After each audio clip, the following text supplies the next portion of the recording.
أهلا، معكم محمد. اليوم بشرح لكم الدرس الثامن من شابتر 3 واللي هو بعنوان Derivative of Inverse Functions and Logarithms، اشتقاق الدوال العكسية واللوغاريتمية. طيب، بالنسبة للدوال العكسية راح نستخدم هذا القانون اللي هي ال F inverse داش أو برايم للإيمج تساوي 1 على ال F داش للأوريجن. لعل الكلمات مثل إيمج وأوريجن ممكن تضيعنا شوي، لكن مع الشرح بتكون أوضح. في طريقة ثانية راح نستخدمها بدون الكلمات، لكن يفضل انكم تفهمونها قبل. طيب، هنا هو عطانا ان ال f of x تساوي x سكوير، وال f inverse of x تساوي روت of x. لعل شيء منطقي، لأن الدالة العكسية هي عكس الدالة الأساسية، فبما أن الدالة الأساسية هي x سكوير، فكده الدالة العكسية راح تكون روت of x.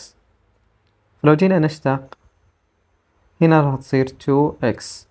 لو جينا نشتق اللي هي الروت of x، فلو حافظين الاشتقاق هي 1 over 2 روت x. طيب، فالناتج المفروض يطلع عندنا أنه هنا طلب الإثبات في الإكزامبل هذا، فالناتج المفروض يطلع عندنا 1 over 2 روت x. طيب، خلينا نجي لشرح الإيمج والأوريجن.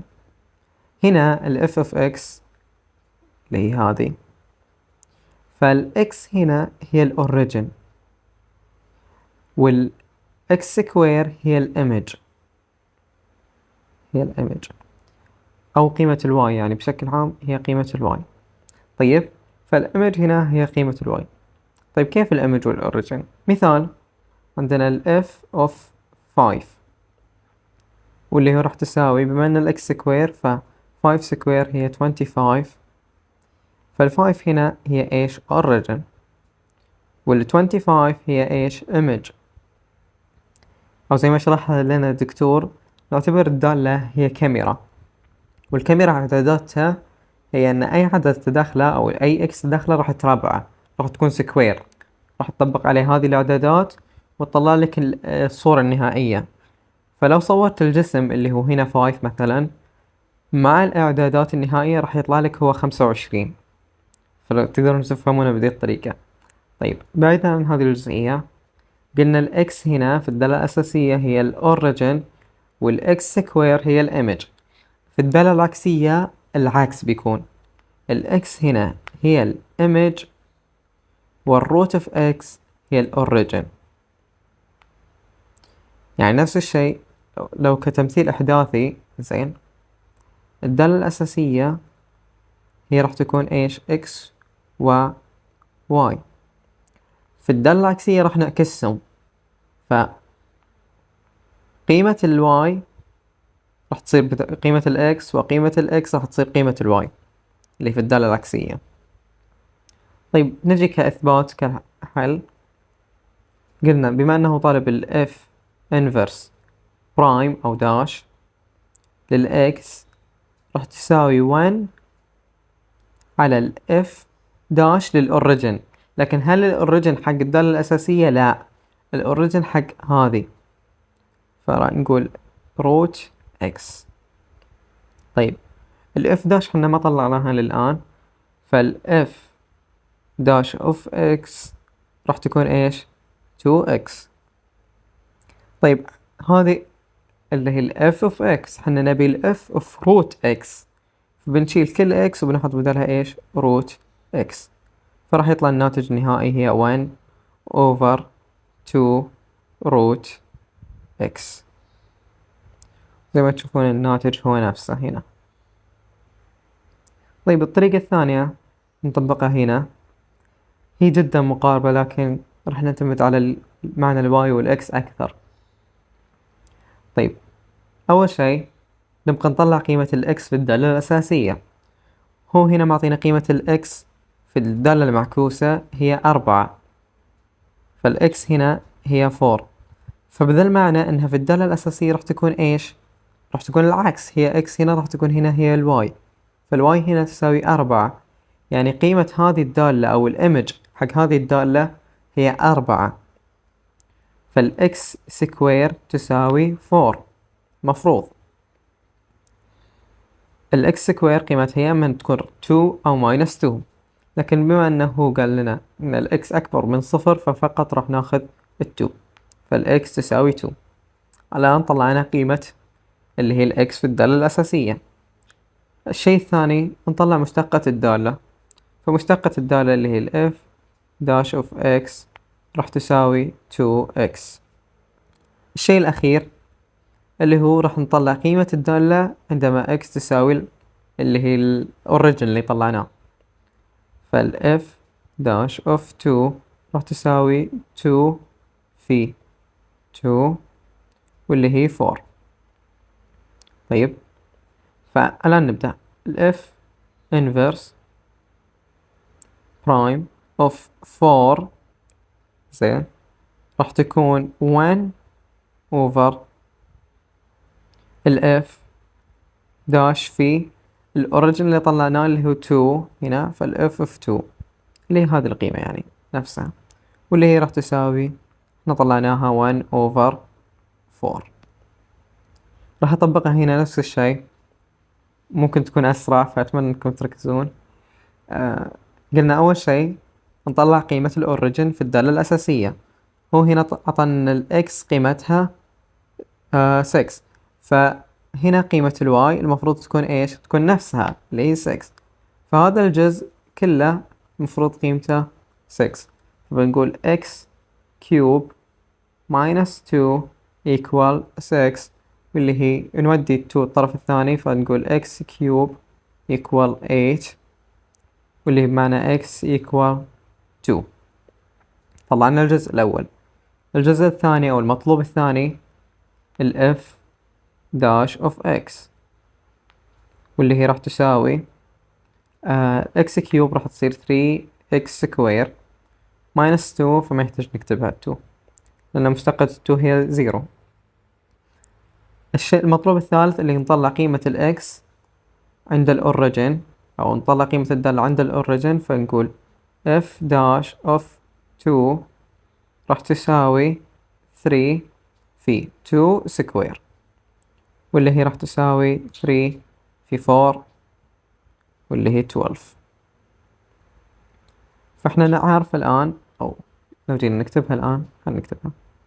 ال f inverse أو مشتقة ال f inverse هي أكيد راح تكون مقلوب ال 12 واللي هي 1 over 12 ل 6 راح تساوي 1 over ال f dash of الأوريجن حق الدالة الأساسية، أو قيمة ال x في الدالة الأساسية اللي طلعناها هنا of 2، واللي هي احنا طلعنا قيمتها اللي هي 1 over 12. أتمنى الطريقة سهلة وواضحة.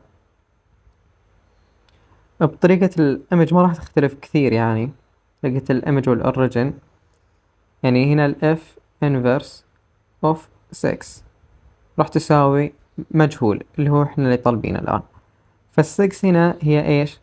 هي قلنا العكس، يعني قلنا في ال f of x وتساوي عدد، هنا هذه هي الأوريجن وهذا هو الإيمج. هنا هذه راح تصير العكس، راح تصير ال6 هي الإيمج طالبين الأوريجن. حلو، فالإيمج هنا المفروض يساوي الإيمج هنا، وراح نسويهم، فبنقول نفس الخطوة اللي هي x كيوب minus 2 equal 6، راح يطلع عندنا الناتج. ثم هذه الخطوة ما راح نسويها، راح نبدأ هنا اللي بنقول نفس القانون f inverse prime of 6، واللي هي راح تساوي 1 over f داش على العدد اللي طلعناه اللي هي 2، ثم راح نبدأ نحسب ونطلع المشتقة اللي راح يطلع في النهاية نفس الناتج 1 over 12. طيب هنا عندنا القواعد العامة حق اللوغاريتميك فانكشن، فأتمنى أنكم تكونوا حافظينها. هذه القواعد ال8 هي قواعد سهلة يعني عامة وواضحة. طيب هنا قالنا في الإكزامبل show that مشتقة ln x تساوي 1 over x، فهنا طالب الإثبات، والإثبات ما راح يجيك في الاختبار لكن برضو راح أحلها. فهو يبغانا نثبت أن مشتقة ln x تساوي 1 على x، فلو جينا الدالة الأساسية واللي هي y تساوي ln x، طيب نقدر نضيف a للطرفين عشان نبعد اللن، فبنقول a to the power of y تساوي a to the power of ln x. طيب هنا في القاعدة السابقة قلنا ان ال e to the power of ln x تساوي ايش؟ تساوي x، لأن اللن راح تروح مع ال e وتبقى ال x، فبنقول هنا ال e to the power of y تساوي ايش؟ تساوي x. الآن نبدأ الخطوة الثانية واللي هي نطلع المشتقة. فالآن مشتقة t over dx لهذه المعادلة. فلو جينا نشتق الطرف الأول، فبنقول a to the power of y مضروبة في المشتقة اللي داخل اللي هي مشتقة الواي واللي تساوي الواي داش، وتساوي مشتقة الإكس هي 1. طيب الآن نبقى فقط قيمة الواي داش، فبنقول واي داش، خلينا نجي هنا، فبنقول واي داش تساوي، هنا لأن راح نقسم الطرفين على e to the power of y، فنقول y داش تساوي 1 over e to the power of y. ال e to the power of y حنا طلعنا من قبل قيمتها هنا، لو تشوفون هنا ان قيمة ال e to the power of y تساوي x، فبنقول ال y داش تساوي 1 over x. كذا أثبتنا أن قيمة ال y داش أو مشتقة ال ln x تساوي 1 over x. في طريقة أخرى اللي استخدم فيها الإيمج والأوريجين، تقدرون تشوفونها. طيب هنا صار عندنا رولز الآن إن قيمة مشتقة ال ln x تساوي 1 over x. طيب لو جينا نشتق دالة ثانية بالنسبة ل x، يعني d over dx للn u، فهذه إيش راح تساوي؟ نفس ال x أول شيء 1 over u اللي هي نفس مشتقة اللن، نفس مشتقة الإكس ln x، ضرب مشتقة الجزء الداخلي اللي هي اليو واللي هي راح اليو داش، فهنا تقدرون تجمعونها بعدين واللي هي راح تصير يو داش over يو. طيب هنا مشتقة اللن 2x، فأول شيء نفس ما قلنا راح تصير 1 على مشتقة اللن أو قيمة اللن اللي هي 2x مضروبة في اشتقاق الداخل اللي هي 2x، فمشتقتها راح تصير 2. keep the number differentiate the function، اشتقاق ال x هي to the power of 1 فبتعطينا 1 في 2 اللي هي 2. الآن نقدر نبسط 2 مع 2 راح يطلع لنا الناتج 1 over x. طيب اشتقاق ln x square plus 3، فأول شيء نبدأ اشتقاق الخارج، اشتقاق ln دائما هي 1 على القيمة اللي هي x square plus 3، ثم اشتقاق n أو الداخل ال x square راح تصير 2x و 3 هي 0 فما يحتاج نكتبها، تقدرون بعدين تبسطون اللي هي 2x x square plus 3. طيب مشتقة القيمة المطلقة ل x أو ln القيمة المطلقة ل x اللي راح تطلع 1 over x. طيب كيف 1 over x؟ لو كانت قيمة ال x هنا موجبة فراح تنزل نفسها اللي هي راح تصير ln x، واشتقاق ln x قلنا حنا انه هو 1 على x.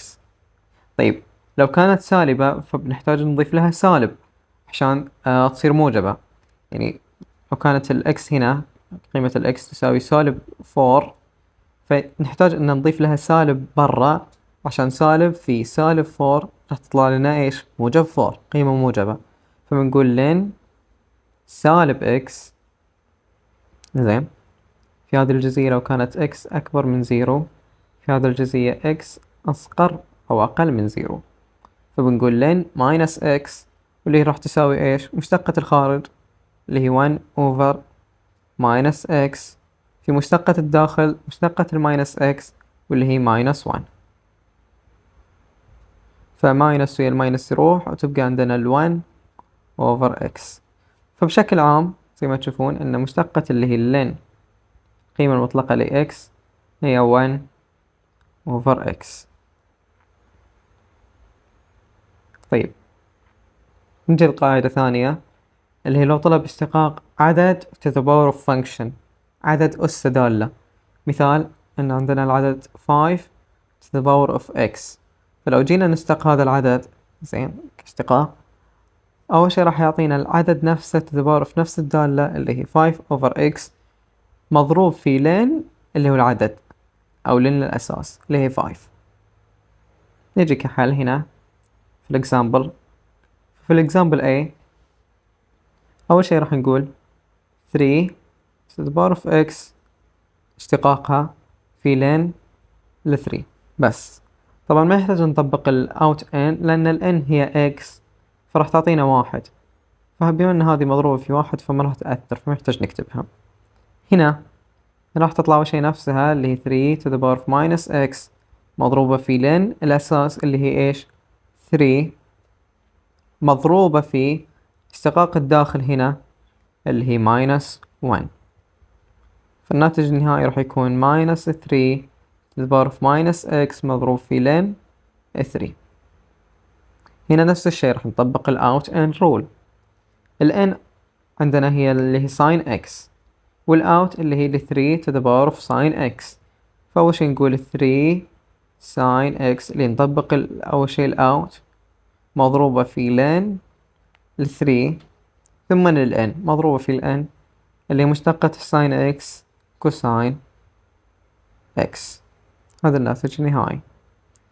طيب في دي طلب عندنا مشتقة اللي log 5 للأساس أو log x سكوير بلس 3 للأساس 5. فهنا لو تذكرون القاعدة الثامنة كانت إنه لو طلع عندنا log x للأساس a نقدر نحولها إلى لن بأن نقول لن x على لن a. فهنا نسوي نفس الشيء، راح نقول لن x سكوير بلس 3 على لن 5 d over dx. الآن نبدأ نشتق هذه. هنا اللين 5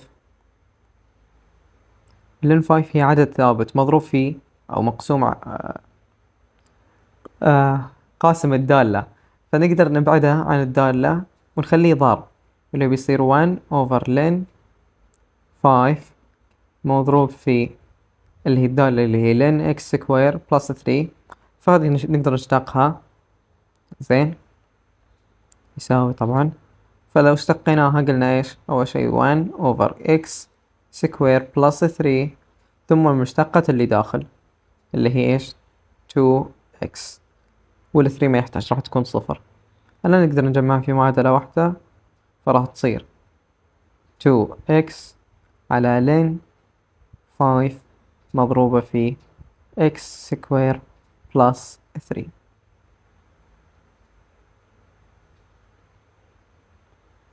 طيب هنا نجي للقاعدة الثالثة واللي هي logarithmic differentiation.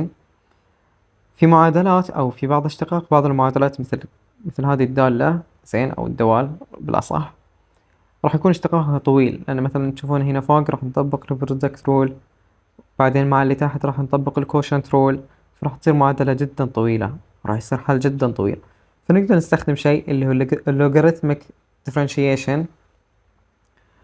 شلون راح نطبقها؟ بأن نضيف لن للطرفين، فبنقول لن الواي تساوي لن ثم الكسر هذا كامل اللي هي x سكوير بلس 1 في x بلس 3 to the power of half على x minus 1. طيب هنا نقدر نطبق قاعدة ثانية اللي هي بما أن بينهم ضرب فنقدر نخليهم جمع بين نوزع لكل واحدة لن وبينهم وبين المقام قسمة، فنقدر نخليها طرح بهذه الطريقة. نقول لن y تساوي ln الجزء الأول اللي هي x سكوير بلس 1 زائد ln الجزء الثاني اللي هي x بلس 3 ناقص ln المقام اللي هي الجزء الثالث x ماينس 1. فحولنا القسمة إلى طرح وحولنا الضرب إلى جمع. الآن نبدأ نشتق لهذا كله d for dx.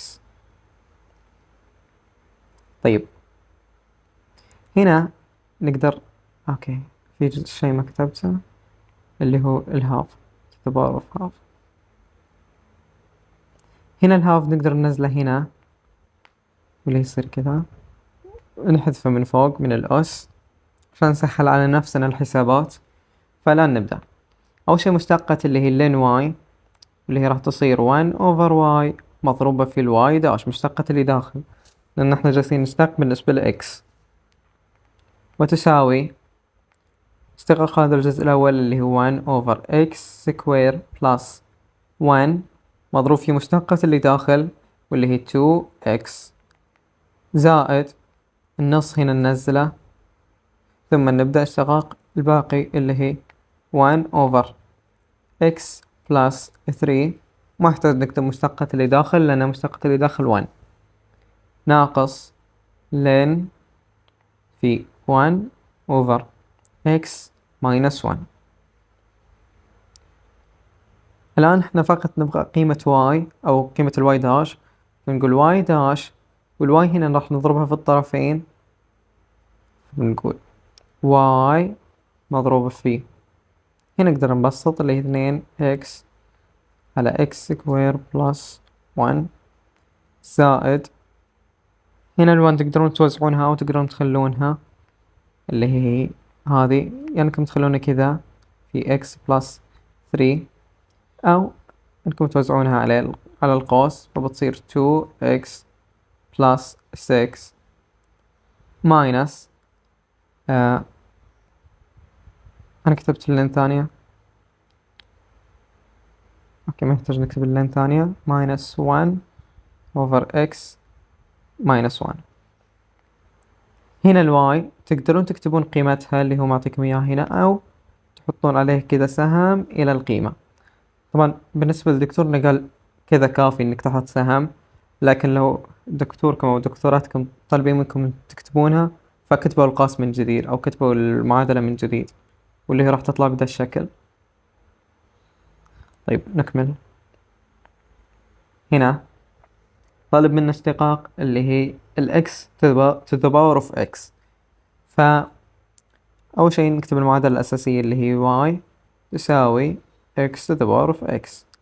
الآن بما أن هنا عندنا أس فنقدر نضيف لن عشان ننزل الأس فلو ضفنا لن فراح تصير لن الواي تساوي لن x to the power of x وهذه الإكس ننزلها هنا بتصير لن y تساوي x في ln x.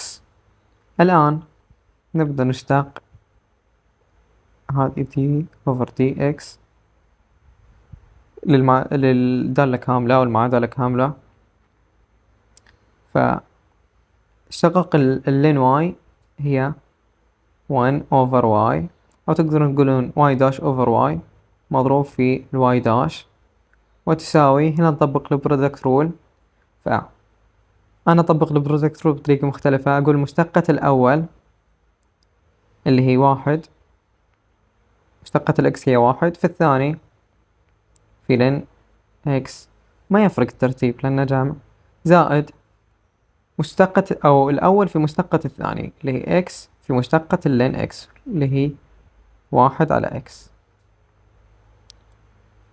راح تساوي طبعا احنا نبقى الواي داش تساوي هنا راح نضرب الواي في الطرفين فبنقول واي في لن اكس زائد هنا الاكس راح تروح مع الاكس ويبقى عندنا 1 1. الآن تقدرون تسوون نفس الحركة كذا تودون سهم إلى هنا أو تكتبون قيمتها اللي هي راح تكون إيش y داش تساوي x to the power of x في القوس ln x plus 1. طيب هنا عندنا theorem 4 اللي هي كيف تحل اللين بالليمت. صراحة ما شفت عليها أسئلة يعني جات بعدين، ولا حتى أذكر الدكتور شرحها، فمدري إيش موجودة يعني. طيب هنا في الإكسرسايز طبعا تقدرون توقفون هنا الشرح، تحلون الأسئلة التالية زين، ثم ترجعون تتأكدون من جوابكم، أو تقدرون تركزون معي لأن هنا راح نبدأ نعيد من جديد. قلنا هنا في السؤال مختصر علينا جزئية بسيطة، إن أعطانا قيمة الإكس، قيمة الأوريجن اللي إحنا بالعادة نطلعها. فالأوريجن عندنا أوريجن أو قيمة الإكس، فلن نبدأ نحل بشكل سريع يعني، واختصر علينا الجزء الأول. فقلنا الجزء الثاني هو نطلع مشتقة الدالة ال f dash of x اللي راح تساوي ال x كيوب راح تصير 3x سكوير ناقص ال 3x سكوير راح تصير 6x، والماينس 1 راح تروح بزيرو. الجزء الثاني هو نطلع قيمة مشتقة الدالة عند الأوريجن، فنقول f dash of 3 اللي هي تساوي 3 في 3 سكوير minus 6 في 3، واللي راح تساوي 3 سكوير 9 في 3 27 minus 18 راح تساوي 9. فالآن خلاص طلعنا قيمة ال f عند الأوريجن. الآن نبدأ نكتب القاعدة واللي هي f inverse dash تساوي طبعا للون، للماينس 1 لأنه قال يبقى هات x equals minus 1 اللي راح تساوي 1 over f dash لل 3 اللي قلنا راح تساوي 1 over 9 وبس. طيب هنا برضو نفس الشيء exercise تقدرون تحلونهم. أول شيء مشتقة الواي، فبنقول الواي داش تساوي هنا التي تعتبر طبعا الآن جالسين نحل بالنسبة ل d over dt مو dx، فهنا ال 3 over 2 نقدر ننزلها هنا فبتصير 3 over 2، ثم نشتق ln t واللي راح تصير 1 over t. نقدر نبسطها نقول 3 في 2 t. طيب هنا y داش تساوي، وهنا راح نطبق ال out in rule، لأن هنا عندنا اللي هو القاس كامل هو out، ثم هنا عندنا n، فبنقول 3 اللي هي ننزل ال 3 هنا ونطرح منها 1، فبنقول 3 في ln x الكل سكوير مضروبة في اشتقاق الداخل اللي هي ln x واللي هي 1 over x. طبعا تقدرون تبسطونها أكثر تصير كذا 3 في ln x سكوير على x.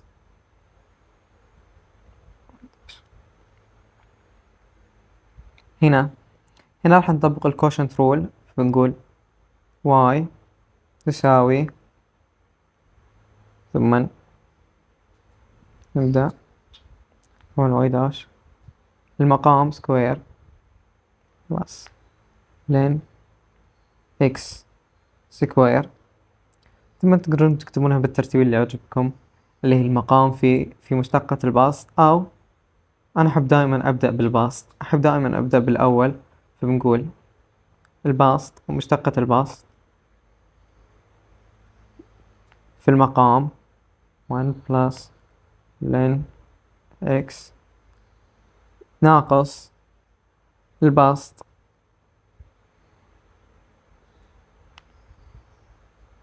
في مشتقة المقام plus ln x برايم، واللي هي تساوي أول شي مشتقة البسط. هنا عندنا product rule، المشتقة الأول هي x، نحط قوس كبير. مشتقة الإكس هي 1 في لن x زائد x في مشتقة اللن x واللي هي 1 over x. هذا كله مضروب في 1 plus ln x ناقص، هنا عندنا البسط نفسه اللي هي x ln x مضروب في مشتقة المقام. مشتقة الواحد هي 0 ومشتقة اللن هي 1 over x على 1 plus ln x الكل سكوير وتساوي هنا راح تصير، نجي نكتبه، هذا الجزء راح يصير ln x plus 1 هو نفسه هذا الجزء لكن يختلف الترتيب، فبما أنه نفسه نقدر نخلي هذا كامل سكوير اللي هي 1 plus ln أو ln x plus 1 الكل سكوير ناقص، هنا الإكس هذه راح تروح مع هذه الإكس لأنه ضرب، بتبقى عندنا ln x على المقام سكوير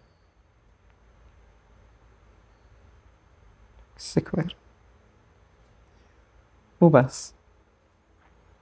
طيب هنا عندنا n ثم n ثم out، راح نشتق 3 مرات.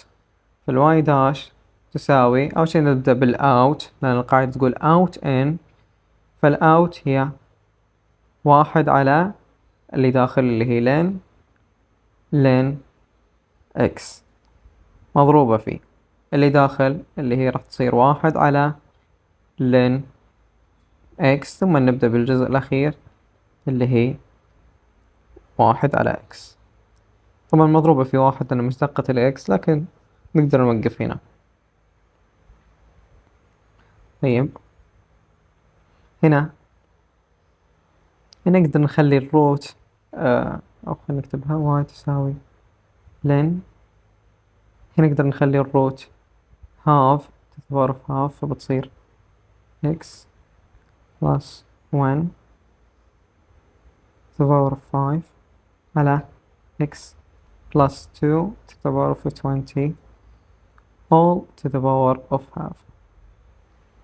هنا الهاف نقدر ننزلها إلى هذا الجزء، ثم نوزع اللين على القسمة، فنخليها طرح وتصير y تساوي half في لين الجزء الأول اللي هي x plus 1 to the power of 5 ناقص لين الجزء الثاني اللي هي x plus 2 to the power of 20. نسكر خلاص. طيب الفايف وال20 نقدر ننزلهم، هنا نقدر ننزل الفايف وبتصير هنا تروح من هنا، وال20 نقدر ننزلها هنا راح تروح من هنا، ثم نقدر نوزع النص عليهم، فراح تصير y تساوي 5 over 2 ln x plus 1 ناقص، هنا ال20 إذا قسمناها على 2 راح تصير 10 ln في x plus 2. طيب الآن نبدأ نشتق اللي هي d over dx،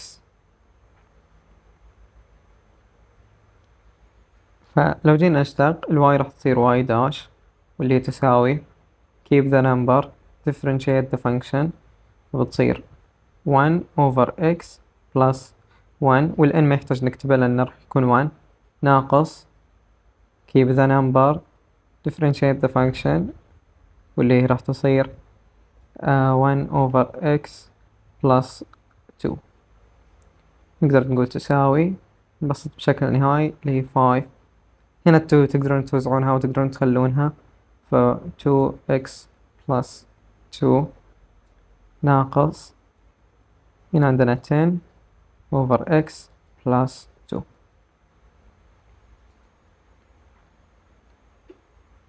طيب هنا نفس الشيء، نبدأ نرتبها، فبنقول y تساوي اللي هي هذا القوس كامل x سكوير بلس 1 في x minus 1 كل سكوير to the power of half. الآن نقدر نضيف لن للطرفين، فبنقول لن هنا ولن هنا، هتصير لن الواي تساوي لن القوس هذا كامل، ونقدر ننزل النص هنا قبل اللن، فبتصير نص لن القوس اللي هي x سكوير بلس 1 x minus 1 الكل سكوير. بما أن العلاقة هنا بينهم ضارب، نقدر نخليها جمع باللين، فنقول لين الواي تساوي هاف في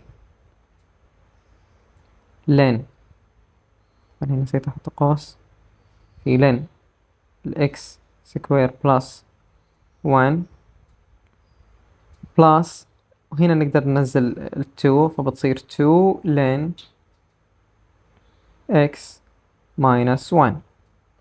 أتمنى ما يشتتكم الشرح السريع.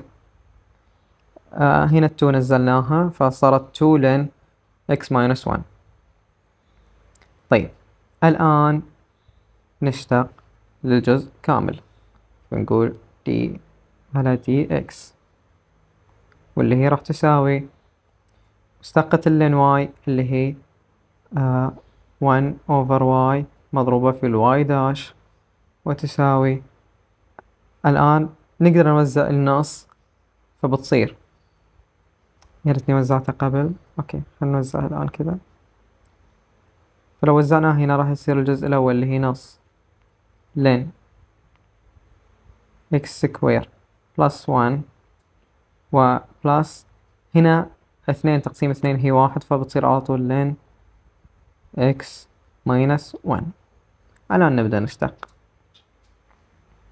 ف keep the number اللي هي 1 over 2 differentiate the function اللي هي لين x سكوير بلس 1، فضرب 1 x سكوير بلس 1 مضروبة في مشتقة الداخل اللي هي 2x زائد مشتقة الثاني اللي هي لين x minus 1 راح تصير 1 over x minus 1.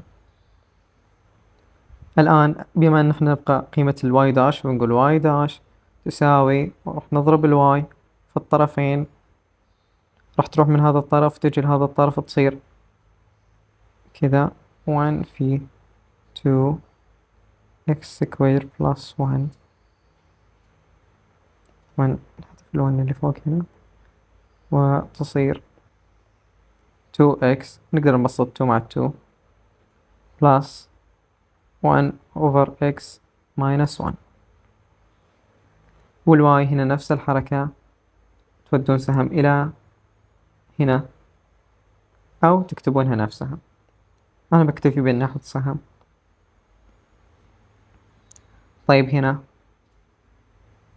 نقدر نستخدم اللوغاريتمك differentiation بأن نضيف لين، بنقول لين الواي تساوي لين قوس كامل هنا اللي هي ثيتا في ساين ثيتا على روت اوف، أو نقدر نخليها على طول sec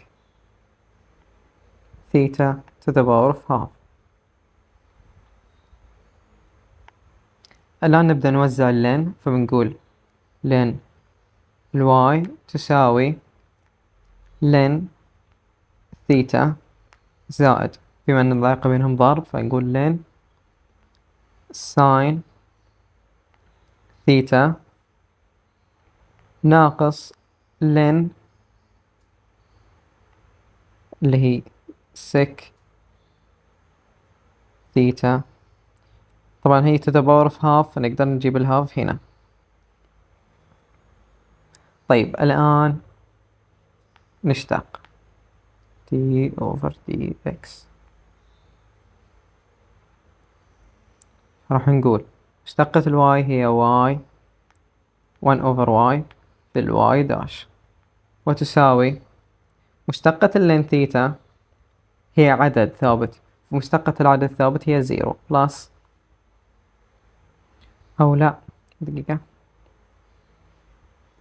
أوكي احنا جالسين نشتق بالنسبة لثيتا، أوكي فمشتقة اللين ثيتا راح تصير 1 over ثيتا على اعتبار انها x زائد لن الساين، واللي هي راح تصير 1 over ساين، هذا بالنسبة للأوت. بالنسبة للإن مشتقة الساين هي كو ساين ثيتا، ناقص keep the number differentiate the function، مشتقة السيك ثيتا أو مشتقة اللين سيك ثيتا راح تصير 1 over سيك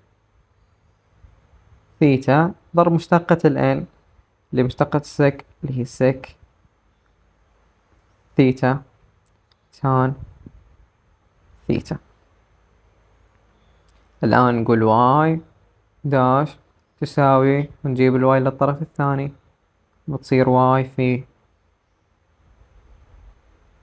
1 over ثيتا بلس كوساين over ساين واللي هي كوتان ثيتا ماينس، هنا السك راح تروح مع السك تبقى عندنا تان ثيتا over 2، والواي نفس الشيء تقدرون تحطون عليها كذا تجيبونها إلى هنا، أو تكتبون المعادلة نفسها. طيب هنا راح نبدأ نوزع اللي هي اللين فقط، فبنقول لين 3 زائد لين x زائد لين e to the power of minus x، ثم راح ننزلها هنا. فأول شي نقول y تساوي لين 3 plus لين x minus x في لين e، و x في لين e أو لين e هي 1 من القواعد، هي 1، فبتبقى عندنا minus x. الآن نبدأ نشتق d over dx، نشتق بالنسبة ل x. طبعا أفضل دائما أكتب هذه الجزئية اللي هي d over dx عشان أعرف احنا جالسين نشتق بالنسبة لشنو. فاشتقاق الواي هي y داش، وتساوي الثري هي عدد، فاشتقاق العدد هو 0 بلس اللين x هي 1 over x، ومشتقة الx هي 1. الناتج النهائي هي الواي داش تساوي 1 over x minus 1. طيب السؤال اللي بعده، هنا راح نطبق البرودكت رول طبيعي، فبنقول لين أو نبدأ نشتق على طول، نقول هي 1 over y في الواي داش، وتساوي طبق البرودكت رول لمشتقة الأول في الثاني، ومشتقة الأول اللي هي ال e to the power of y مضروبة في الواي داش مضروبة لهذا الجزء كامل مضروب في الثاني اللي هي ساين x، زائد الأول e to the power of y مضروب في مشتقة الثاني اللي هي كوساين x. طيب الواي داش، وبما أن عندنا أكثر من واي داش فنوقف هنا، نجيب الطرف كامل للجهة الأخرى بعكس الإشارة، فبتصير e to the power of y ضرب y ضرب ساين x، طبعا هذا كله سالب، زائد اللي هي ال1 over y في الواي داش، وتساوي e to the power of y في كوساين x. الآن هنا نقدر ناخذ اللي هي الواي داش كقاسم مشترك، طبعا هذه واي داش، فنقدر ناخذها كقاسم مشترك واي داش، فبتصير واي داش مضروبة في ماينس اي to the power of y في ساين اكس زائد 1 over y، واللي تساوي e to the power of y في كوساين x. الآن نقسم الطرفين على اللي هي الماينس e y ساين x plus 1 over y على الطرفين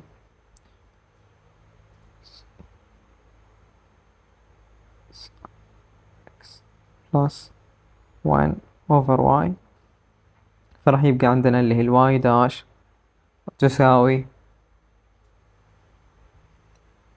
e to the power of y كوساين x على minus e to the power of y في ساين x plus 1 over y، والواي كالعادة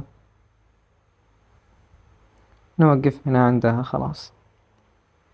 طيب هنا قاعدة اللوج اللي نحولها للن، فبنقول y تساوي، حول اللوج للن فبنقول لن اللي هي ال1 plus x لن 3 على اللي هي 3 لن 3، ثم نبدأ الواي داش تساوي، هنا keep the number اللي هي 1 over ln 3، ثم نبدأ نضرب مشتقة الجزء هذا اللي راح تصير 1